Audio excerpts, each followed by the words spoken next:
Tonight, somewhere in the world, someone is sitting beside a body. They are not sure what to do with their hands. They do not know where to look. And underneath all of that confusion, they feel something so enormous it has no name. You have felt this. Or you will. And when you do, you will do something strange. You will follow a ritual you did not invent, one that was never taught to you in a classroom, one that stretches back so far into human prehistory that the people who first performed it had not yet developed written language. The question is not whether you will grieve. The question is why you will grieve the way you do. And the real answer is far stranger than a funeral. Your brain does not understand death. This is not poetic language. This is neuroscience. When someone close to you dies, your brain keeps generating predictions about that person. It expects them to text back. It reaches for the phone to call them. It scans a crowd and briefly, for 1/2 second, thinks it sees their face. Psychologist Colin Murray Parks, who spent decades studying bereavement, described this as searching behavior. Your nervous system is not mourning. It is looking. Because for hundreds of thousands of years, the people you were bonded to did not disappear. They came back. They came back from the hunt. They came back from the next valley. Death was the one exception the brain never fully learned to model, and so it keeps reaching. This is where the story of ancient death rituals begins. Not with religion, not with ceremony, with confusion. Go back roughly 300,000 years. Homo sapiens did not yet exist in their modern form, but Homo naledi did. In 2015, paleoanthropologist Lee Berger led a team deep into the Rising Star cave system in South Africa. What they found rewrote the timeline of human behavior. Deliberately placed bodies, not scattered, not consumed, placed, deep in a cave system that required deliberate navigation to reach. There was no evidence of carnivore activity. These bodies had been carried there intentionally. Homo naledi had a brain roughly 1/3 the size of yours, and they were doing something with their dead that no simple reflex could explain. They were treating absence as something that required a response. What was that response? Nobody knows exactly, but that is the point. The fact that the response existed at all is the revelation. Something in the brain of that small-brained hominin said, "This person is gone, and that matters, and something must be done about it." That impulse is the seed of every funeral, every vigil, every grave marker, every prayer ever spoken over a body. You carry it. Fast forward to the Neanderthals. For most of the 20th century, scientists assumed Neanderthals were too cognitively primitive for symbolic behavior. They were wrong. Archaeological sites across Europe have now documented deliberate Neanderthal burials dating back at least 60,000 years. At the site of La Chapelle-aux-Saints in France, a Neanderthal elder was found in a pit, likely intentionally dug, with his body positioned in a way that suggested intentional placement. The individual had been severely arthritic. His teeth were mostly gone. He could not have survived alone. Someone had been caring for him for years before his death. And after his death, someone carried him, lowered him, and left him in a place that was separate from the living space. They made a distinction. Here is where the living are, and here is where you go. That distinction is one of the most profound things any mind has ever done.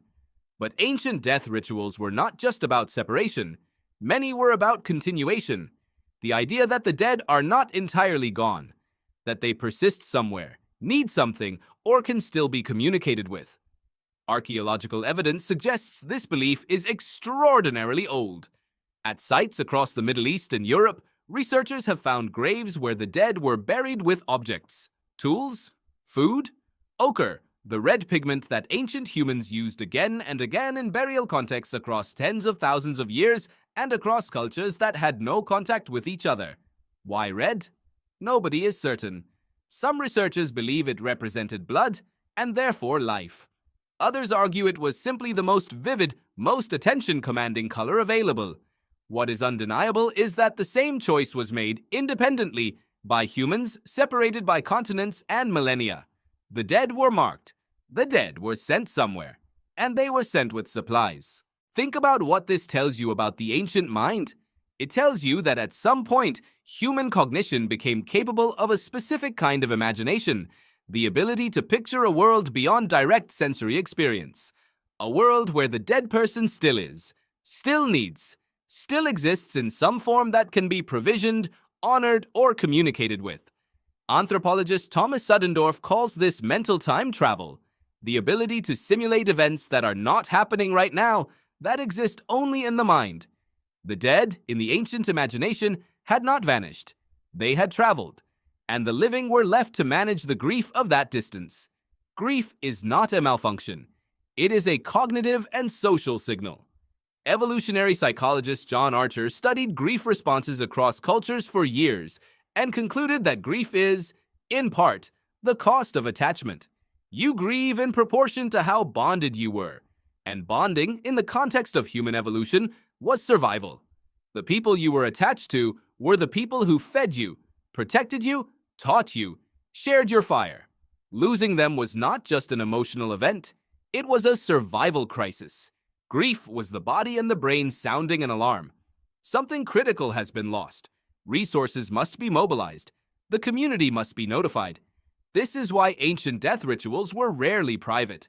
They were communal. They were loud.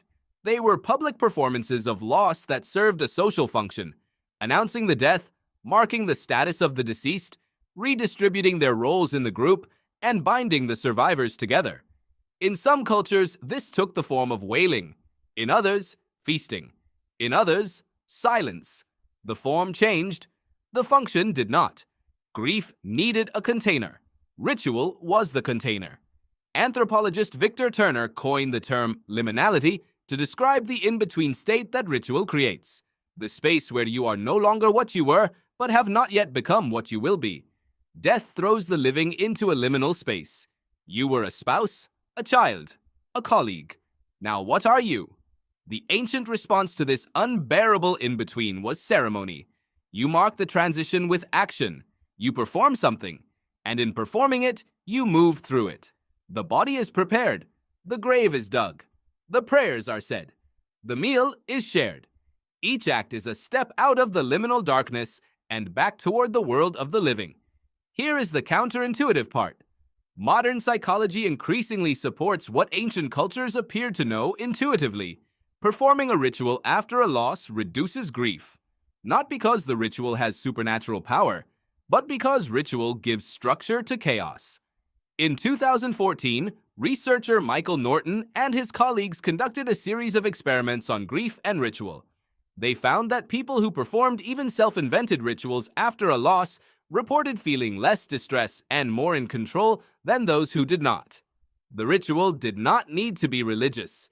It did not need to have external meaning. The act of doing something intentional, something structured, in response to loss was itself the mechanism. The ancient humans who buried their dead with ochre and tools were not performing superstition. They were performing psychology. And then there is the body itself. What do you do with a body? The answer turns out to be almost infinitely varied across human history and almost universally symbolic. Burial in the earth, cremation, sky burial, where the body is left for birds, sea burial, mummification, tree burial. Some cultures kept their dead close, burying them beneath the floors of their homes. Some returned to the grave repeatedly over years, exhuming and reburying the bones.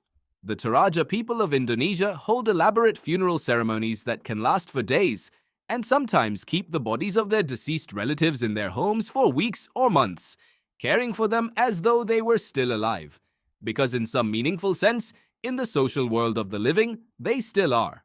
Anthropologists call this continuing bonds theory, the idea that grief is not about detachment from the dead. It is about renegotiating your relationship with them, finding a new way to carry them forward. Most Western therapeutic models through the 20th century told grieving people something different. They said you need to let go. They described grief as a process with stages, and the goal was to complete the process and detach. Psychiatrist Elizabeth Kubler-Ross, whose stage model of grief became enormously influential, was describing her observations of dying patients, not grieving ones. The model was borrowed and generalized in ways that may have caused real harm. Because the evidence suggests that humans are not wired to let go. They are wired to transform the relationship. The ancestor does not disappear. The ancestor becomes something different.